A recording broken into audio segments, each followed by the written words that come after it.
So Joseph Parker has supposedly been bitten by a spider. Let's hope it wasn't a radioactive spider, and fallen ill as a result, and subsequently has been forced to pull out of his scheduled bout against Dereck Chisora, which was set to take place on October 26th, so in just a few weeks' time. Now, all jokes aside, I hope Joseph Parker is okay if it is actually a spider bite, because there are some dangerous spiders out there, people. My understanding is Parker's been training in Las Vegas, and out in the desert there's all kinds of, off-key arachnids and insects and what have you.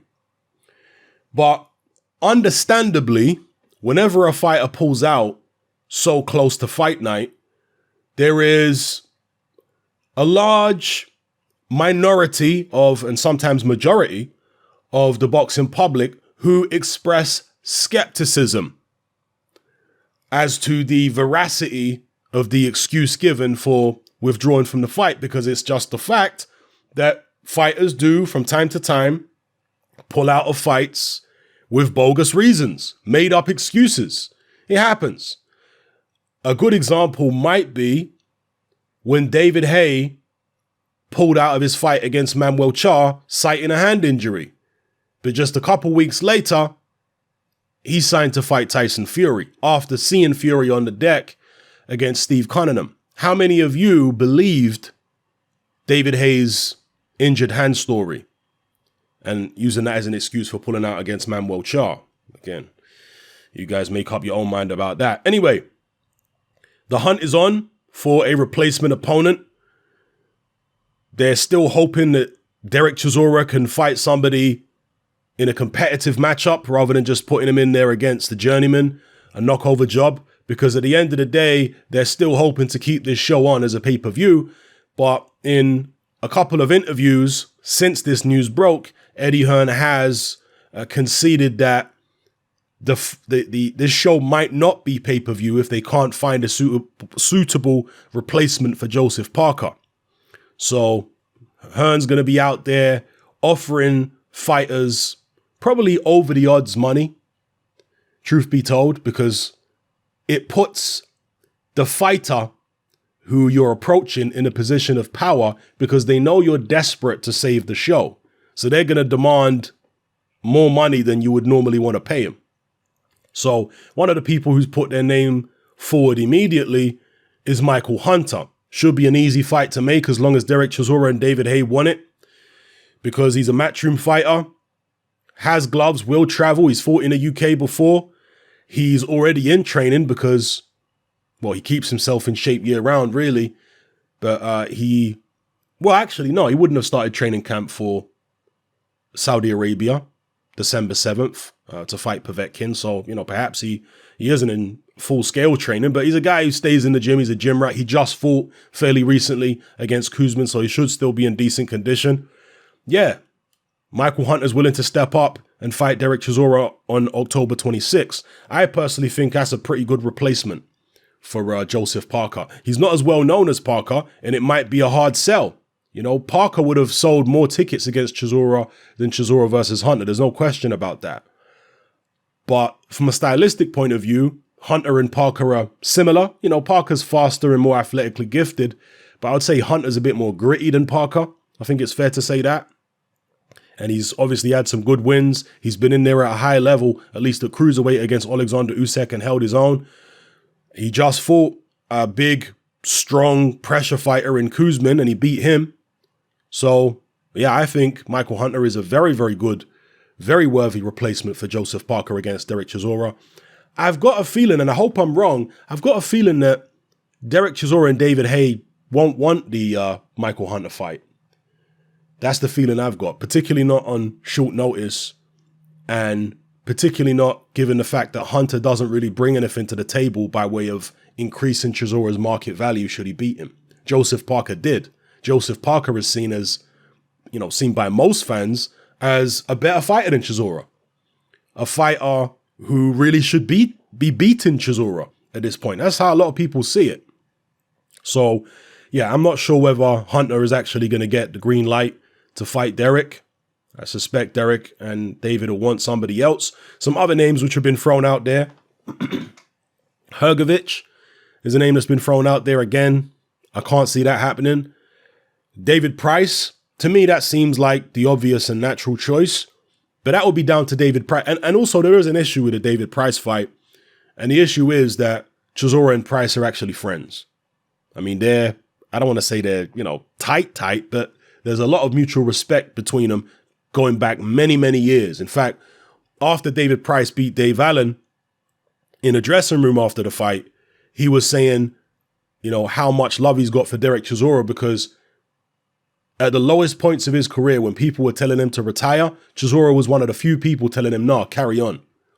Like, you're still a viable contender in this heavyweight mix. Nah, carry on, keep your head up. Chisora was one of the few people in boxing who told him that. And that means a lot to David Price. So in this situation right here, yeah, if you pay the right amount of money, I'm sure they'd fight each other.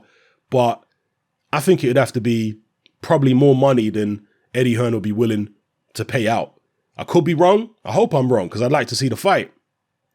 But I just get the feeling that neither man would want to put the other guy in no man's land because the loser of Chisora versus David Price is a very, very long road back for that individual. Yeah, both guys have suffered multiple losses. So I hope it's Price. Don't think it will be. Other people they've mentioned are the likes of Martin Bakole. Again, Bakole is a dangerous fighter with really very little upside for Dereck Chisora because outside of the very, very hardcore British boxing fans, nobody knows who Martin Bakole is in the UK. If Dereck Chisora beats him, people just shrug their shoulders like, okay, so what? Other names that have been mentioned are Oscar Revis. Now that is a good opponent for Chisora in terms of profile because he's not as big a name as Joseph Parker, but people do know of him from the Dillian Whyte fight. Although, it was unfortunate circumstances surrounding that Dillian Whyte fight. And of course, we all want to see a resolution to that situation. Would Oscar Revis be willing to return to the UK after the experience he had against Dillian Whyte? You see, that's the only thing. Some other names have been thrown out there like Shannon Briggs. I mean, I guess Briggs would be a fun opponent for Dereck Chisora. And from a marketing point of view, that might actually be the route that David Haye and Chisora want to go down. Because Briggs, although he's washed up beyond belief, he is a fairly easy sell to the casuals, I think. Because he's loud, he's a very colorful character, larger than life, comes with his let's go champ and all that kind of business. He's like a WWE wrestler. That's the kind of personality you get with Shannon Briggs. So in terms of selling tickets and pay-per-views to the casuals, they'd probably do a good job with him. That's probably the best replacement just from a marketing point of view. From an actual fighting point of view, Dereck Chisora should be beating Shannon Briggs pretty handily, to be honest. Briggs might be dangerous for a round or two, but after that, he's got absolutely no stamina. How old is he now? 46, 47 years old? I mean, he didn't have any stamina 10 years ago. Never mind now. So Dereck Chisora really, as long as he doesn't get clipped with anything silly in the first couple rounds, he really should be taking Shannon Briggs out. I mean, if not knocking him out, then beating him soundly in a fairly one-sided fight over the distance. Yeah, Briggs always was tough. He did get stopped, obviously, by Lennox Lewis and Darryl Wilson back in the days. Did he have any other stoppage losses other than Lewis and Wilson? I don't think so. He went the distance before him and he controversially won that. He lost to Vitali, obviously. That went the distance. That should have been stopped. That was a terrible beating he took in the Vitali fight. Yeah, I think he only had 2 stoppage losses against Lennox Lewis and God, I forgot the guy's name again. Just mentioned his name. The first guy who beat him in like 4 rounds. See, you're getting old, people. I'm getting old here. I've just forgotten the guy's name who I mentioned. Little short guy, about 6'1", 6'2", dark-skinned guy. First guy to beat Shannon Briggs. Can't remember his name. Anyway,